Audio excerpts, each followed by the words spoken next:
করে এখানে গোলাগুলি শুরু হয়। দাঁড়াইছে, ও জানলা বন্ধ করবে, এর মধ্যে একটা গুলি সোজা এখান থেকে এসে আমার ছেলের চোখ দিয়ে ঢুকে মাথার পিছু দিয়ে বের হয়ে এই যে দেয়ালের মধ্যে লাগে।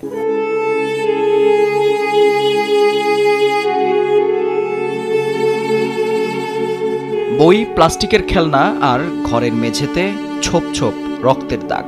সাকিবুর রহমানের কাছে তার একমাত্র সন্তান সামিরের শেষ অস্তিত্ব বলতে এইটুকুই। মিরপুরের কাফরুল থানার বিপরীত পাশের এই ছোট্ট বাড়িতেই পরিবার নিয়ে বসবাস সাকিবের। সপ্তাহখানেক আগেও দুষ্টুমিতে যেই ঘর মাতিয়ে রাখত 11 বছরের সামির, সেই ঘর এখন নীরব। তবে এই স্তব্ধতার মাঝেও এখনো দৃশ্যমান তার কত শত স্বপ্ন। গুলিটি 11 বছরের সামিরের চোখ দিয়ে মাথার খুলি বেদ করে বেরিয়ে যায়। সঙ্গে ছিল তার চাচা মশিউর রহমান, তার কাঁধেও লাগে সেই বুলেটটি।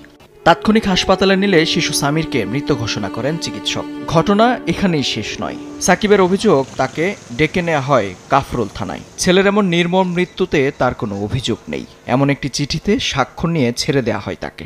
ওসি স্যার ডিউটি অফিসারের সাথে ফোনে কথা বললেন, বলার পর ওনারা একটা টাইপিং একটা প্রিন্ট করাইয়া কাগজ বের করলেন, যেখানে আমি পড়লাম, লেখা ছিল যে আমি আপাতত এই বিষয়ে কোনো অভিযোগ করছি না, আমার ছেলের লাশ দাফন করানোর জন্য আমি নিয়ে যাব আর কি সজ্ঞানে। এই মর্মে আমি স্বাক্ষর দিচ্ছি।